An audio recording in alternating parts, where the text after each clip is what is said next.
10절 말씀까지 읽었습니다. 오늘 본문의 말씀을 가지고 마음에 합한 사람, 그런 제목으로 잠깐 동안 은혜를 나누려고 합니다.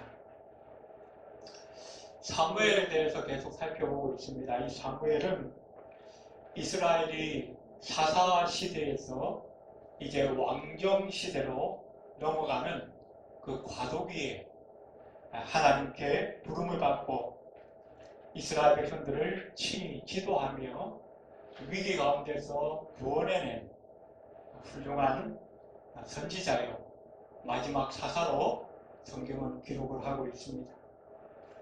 이 사무엘의 이름의 뜻은 하나님께서 들으셨다, 하나님께서 들어주셨다, 그런 의미를 가집니다. 이 히브리 동사의 샤마, 이 듣는다라는 의미를 가진 샤마라고 하는 동사와 엘이라고 하는 하나님을 나타내는 대명사 엘이 서로 합성어로 만들어져서 샤무엘, 이것은 하나님께서 들으셨다, 들어주셨다, 그런 의미를 가지게 됩니다. 사무엘은 제사장이었고 또 훌륭한 선지자였고 또 마지막 사사로서 이스라엘 백성 모든 사람들에게 칭송을 받은 인물입니다. 또한 그는 뜨거운 기도의 사람이었고 무엇보다도 이스라엘 백성들을 잘 리더했던 훌륭한 지도자로 사람들은 기억을 하고 있습니다. 사도행전 13장에 보면 이 바울이 첫 번째 설교를 하면서 다윗을 지칭합니다. 그러면서 이 다윗을 하나님의 마음에 합한 자라, 그렇게 기록이 나오는데, 오늘 본문의 이 주인공인 사무엘 역시 마음에 합한 사람이 아닐까, 그런 생각을 하게 됩니다.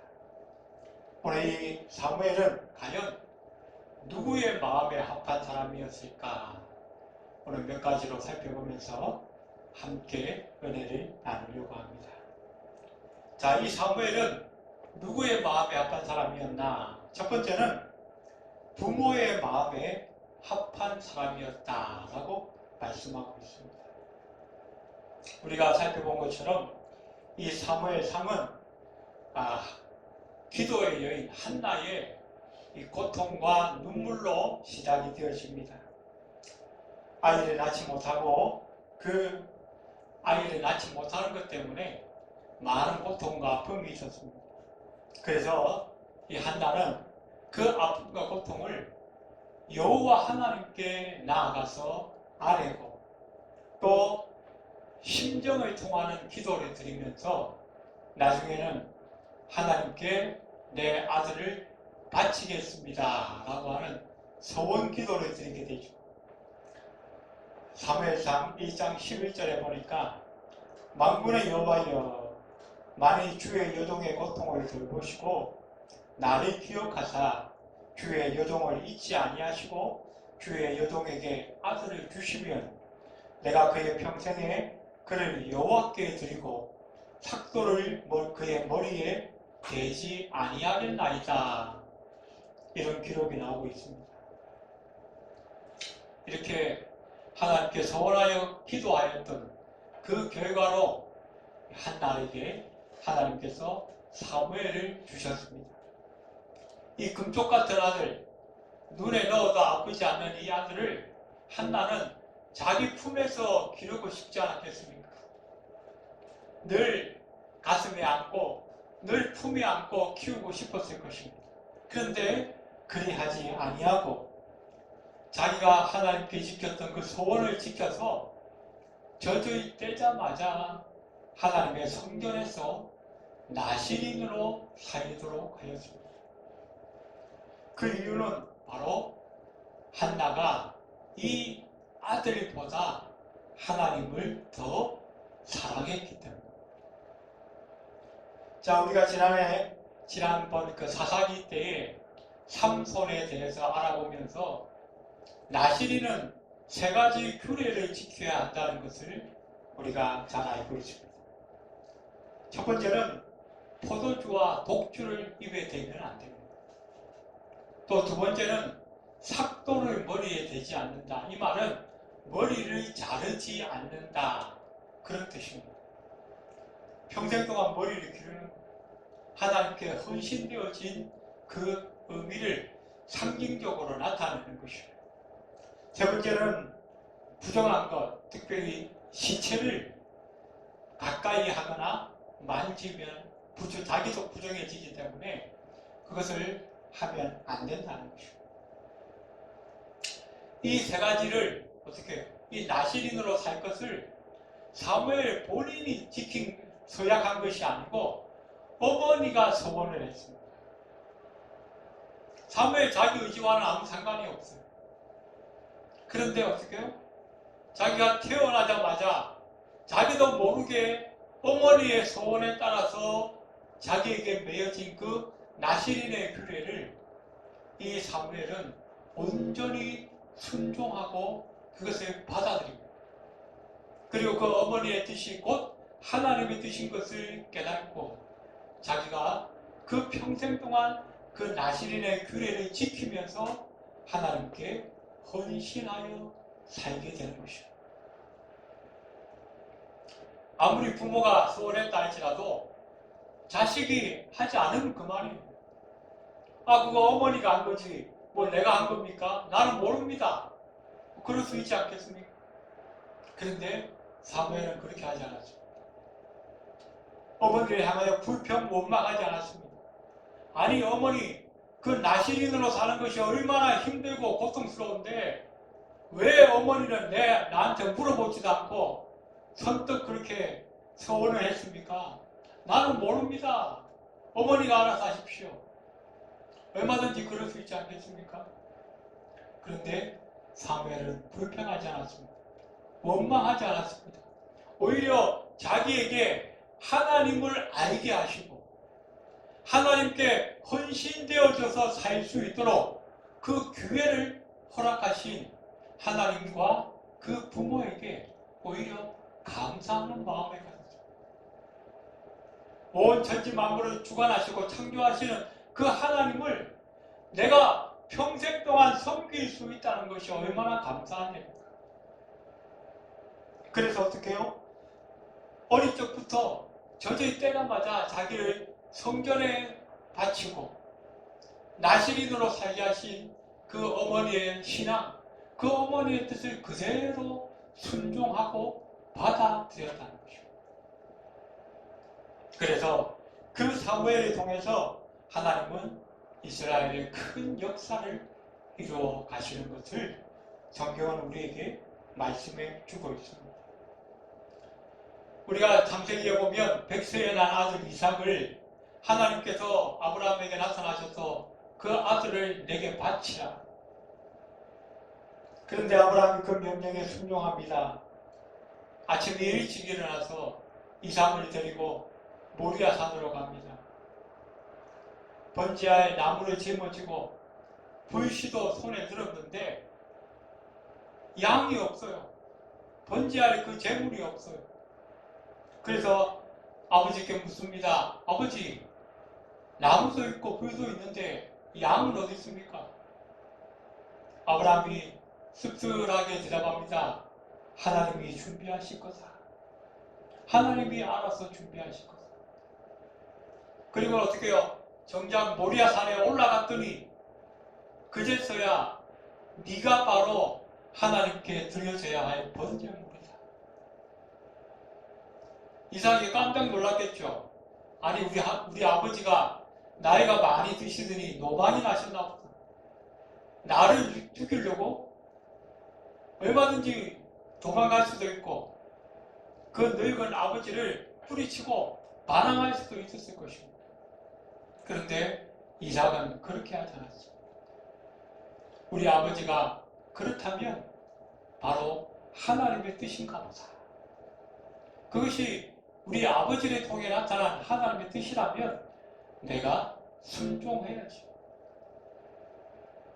그랬더니 하나님께서 이삭을 살려주실 뿐만 아니라 큰 축복을 주신 것을 성경은 기록하고 있습니다. 오늘 사무엘도 마찬가지였습니다.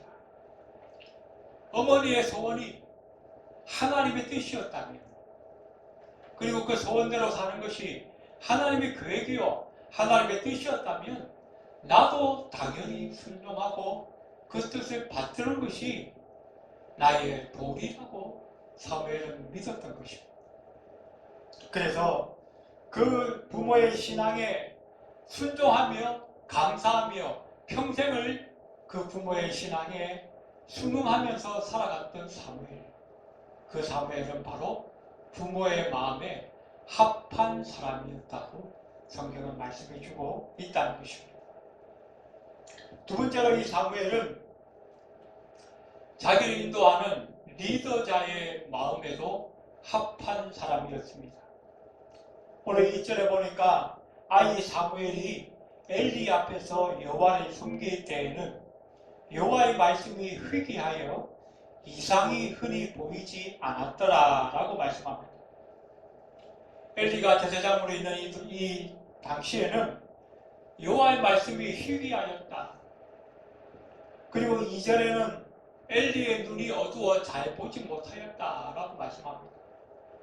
이 말씀은 엘리가 이제 나이도 있고 많이 늙어서 육신의 그 건강이 좋지 못하고 또 눈이 어두워졌다, 그런 노쇠현상으로 눈이 어두워졌다, 그런 의미도 되지만 그 사무엘서의 문맥을 우리가 좀 살펴보면 이 엘리 제사장이 이미 하나님 앞에서 영적인 감각을 잃었다는 것으로 우리가 이해할 수 있습니다.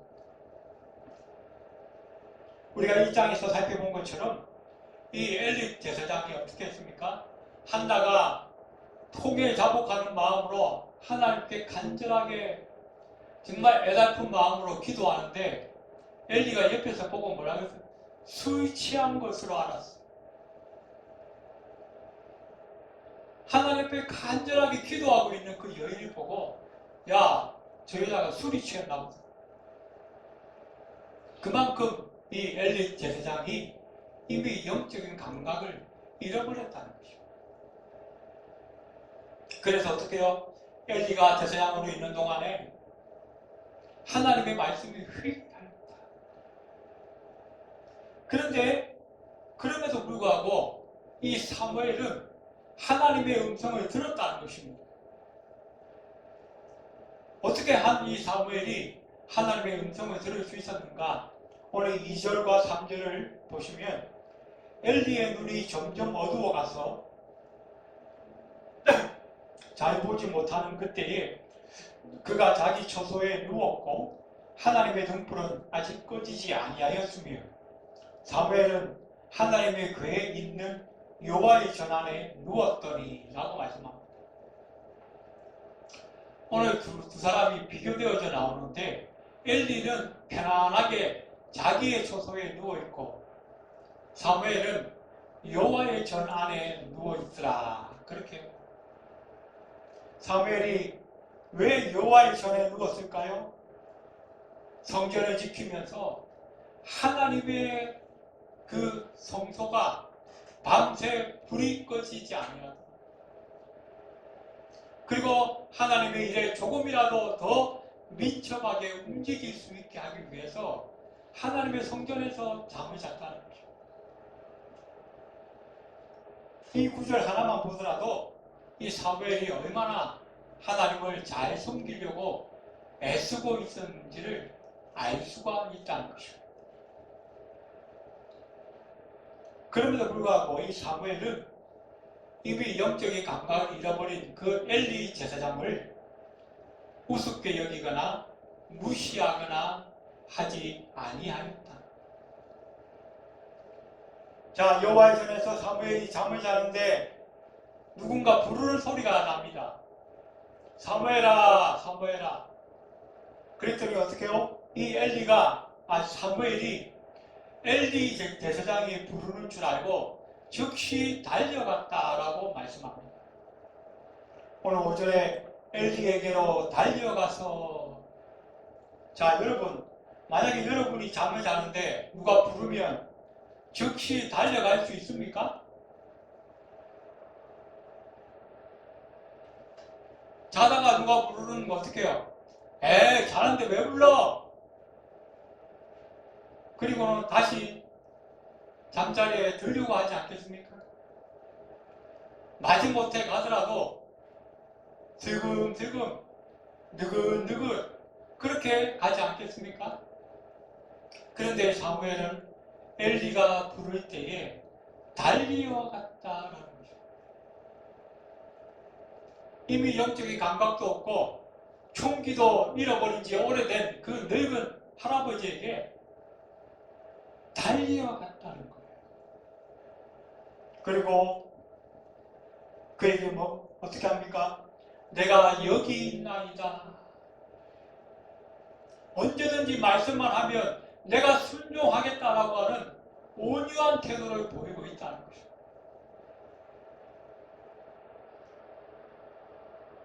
사무엘은 여호와를 잘 섬겼을 뿐만 아니라 그의 신앙과 사역을 지도하는 엘리 제사장도 역시 잘 섬겼다는 것을 성경은 우리에게 말씀해 주고 있습니다.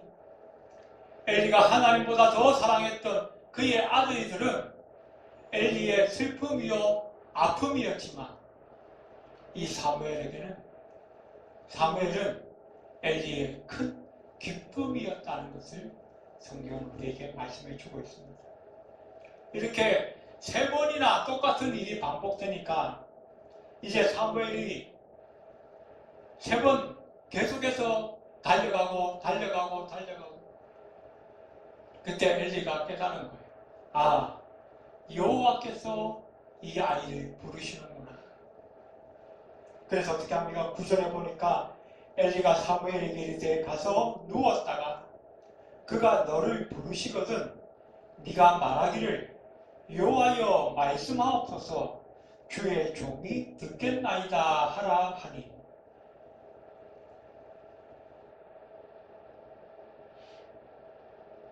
사무엘이 엘리 제사장의 말을 듣고 이제 가서 그대로 순종합니다. 그랬더니 어떻게 해요? 여호와의 임재를 체험하는 놀라운 경험을 하게 되어졌다는 것입니다. 하나님은 이 사무엘을 이스라엘의 역사의 주역으로 세우시기 위해서 엘리 제사장을 통해 훈련받도록 구해가셨다는 것입니다. 영적으로 비록 무뎌졌지만 어떻게 해요? 엘리의 오랜 경험과 그 경륜을 통해서 이 사무엘이 뭘 배웁니까? 하나님이 부르셨을 때 어떻게 반응해야 되는가를 배우게 되어졌다는 것입니다.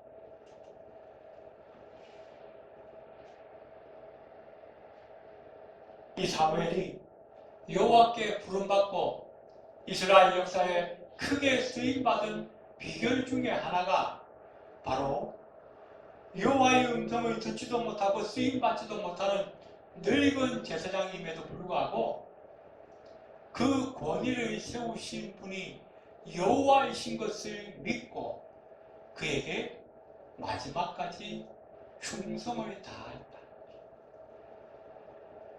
그것이 사무엘의 신앙 인격이었죠. 하나님은 그 신앙 인격을 귀하게 보셨고 사무엘을 크게 들어 사용하셨다는 것입니다. 그래서 이 사무엘은 어떻게 해요?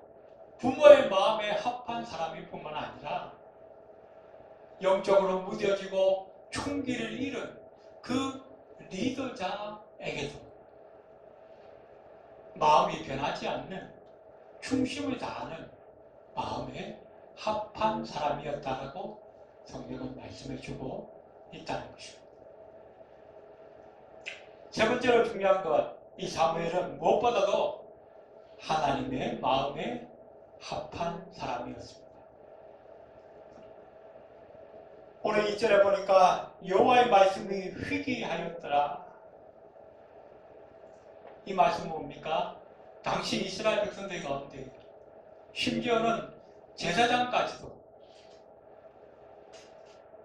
하나님의 마음에 합한 사람이 없었다는 거예요. 하나님의 말씀을 계시해주고 이스라엘 백성들에게 전달해줄 그 한 사람이 없었다는 거예요. 그래서 하나님께서는 하나님의 말씀을 이 이스라엘 백성들에게 증거해주고 계시해줄 그 한 사람을 찾고 계셨는데 그 한 사람이 누구라고요? 바로 사무엘. 사무엘은 저때 무렵부터 하나님의 성전에 살면서 어린 나이 때부터 하나님을 잘 섬겼다라고 말씀합니다. 물론 이 사무엘의 이런 충성과 헌신의 배경에는 기도의 어머니 그 한나리의 신앙적인 가르침과 또 지도 이런 것들이 배경으로 있었겠지만 무엇보다도 이 사무엘이 자기의 결단으로 자기의 의지의 결단으로 하나님을 섬기기로 작정하였다는 것입니다. 어머니가 소원하였던 그 나실인의 규례에 따라서 내가 평생 여호와를 섬기고 여호와께서 기뻐하시는 일을 행하기로 작정하고 하나님 앞에 쓰임받는 일꾼이 되겠다고 결심하였다는 것입니다.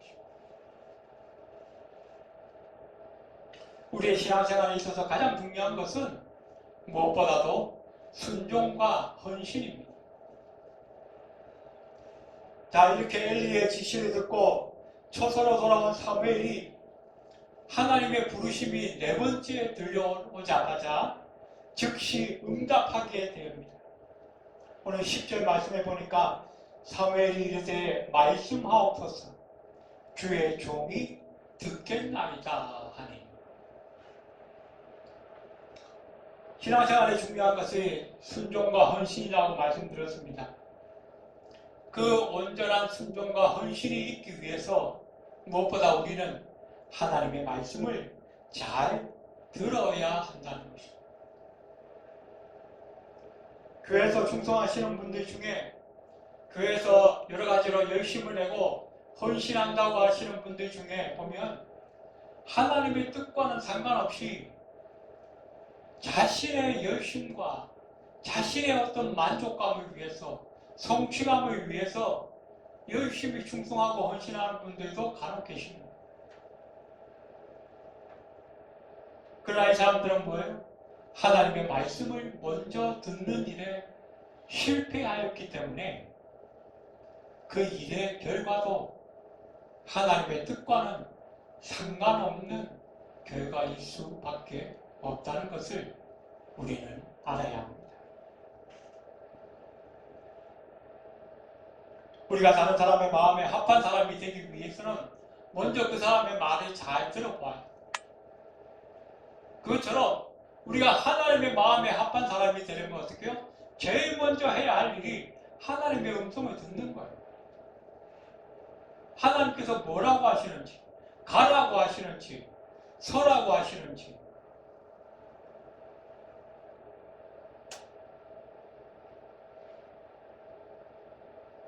하나님 말씀을 잘 듣는 사람이 될 때 우리는 제대로 신앙생활을 할 수가 있고, 말씀을 잘 들을 때에 우리의 신앙이 성장할 수도 있고, 말씀을 잘 들으면 요즘 유행하는 이단의 유혹도 물리칠 수가 있는 것입니다. 그래서 우리도 어떻게 해요? 하나님께 나올 때마다 우리도 이 사무엘처럼 먼저 고백해야 합니다. 주의 종이 듣겠나이다. 말씀하옵소서 여호와여, 주의 종이 듣겠나이다. 그렇게 고백하고 하나님의 음성을 듣는 것부터 우리의 신앙이 시작되어져야 한다는 것입니다. 이렇게 부모와 지도자와 하나님의 마음에 합당하였던 이 사무엘을 하나님께서 어떻게 축복하셨는가? 19절에 보니까 사무엘이 자라매 여호와께서 그와 함께 계셔서 그의 말이 하나도 땅에 떨어지지 않게 하시니. 또 20절에서 보니까 단에서부터 브엘세바까지의 온 이스라엘이 사무엘은 여호와의 선지자로 세우심을 입은 줄을 알았더라. 단에서 브엘세바까지. 이 말은 이스라엘의 북쪽 경계에서 남쪽 경계까지 온 이스라엘 지경을 통칭하는 단어입니다. 우리나라식으로 말하면 한라에서 백두까지 온 이스라엘 백성들이 어떻게 해요? 사무엘이 여호와께서 세우신 선지자인 줄을 알게 되었다. 하나님께서 이 사무엘이 하는 일마다 말하는 것마다 여호와의 권위로 함께 하시고 이루어 주셔서 하나님께서 세우신 선지자인 것을 모든 백성이 다 알게 되었다. 또 마지막으로 21절에 보니까 여호와께서 실로에서 여호와의 말씀으로 사무엘에게 자기를 나타내시니라. 우리 하나님의 백성에게 가장 영광스러운 시간이 언제일까요? 하나님께서 우리에게 나타나시는 시간. 그런데 여호와께서 친히 이 사무엘에게 말씀으로 나타나셨다라고 말씀합니다. 이보다 더 영광스러운 게 어디 있겠습니까? 이제 말씀을 정리하겠습니다. 오늘 우리의 모습은 어떠합니까? 우리도 이 사무엘처럼 하나님 앞에 부름받고 쓰임받는 일꾼들이 되기를 원한다면 우리가 나의 부모와 나의 지도자와 또 우리의 이웃과 무엇보다도 나아가서 하나님 앞에 마음에 합한 사람들이 되시기를 바랍니다. 그래서 우리 남은 생에 온전히 주께 부름받고 쓰임받는 믿음의 주인공들이 다 되시기를 주의 이름으로 축원드립니다. 기도드리겠습니다. 고마우신 하나님, 은혜를 감사합니다. 오늘 이 사무엘은 부모의 마음에 합한 사람이었고 영적으로 무뎌진 지도자의 마음에서 합한 사람이었고 무엇보다 하나님의 마음에 합한 사람이었습니다. 오늘 예배하는 우리에게도 이런 은혜가 있게 도와주시고 그리하여 우리가 진정으로 하나님의 손에 붙들려서 크게 쓰임받는 믿음의 주인공들이 다 될 수 있도록 주께서 축복하여 주시옵소서. 예배를 마치고 돌아가는 발걸음 위에도 함께하여 주옵소서. 예수님의 이름으로 간절히 기도드리옵나이다. 아멘.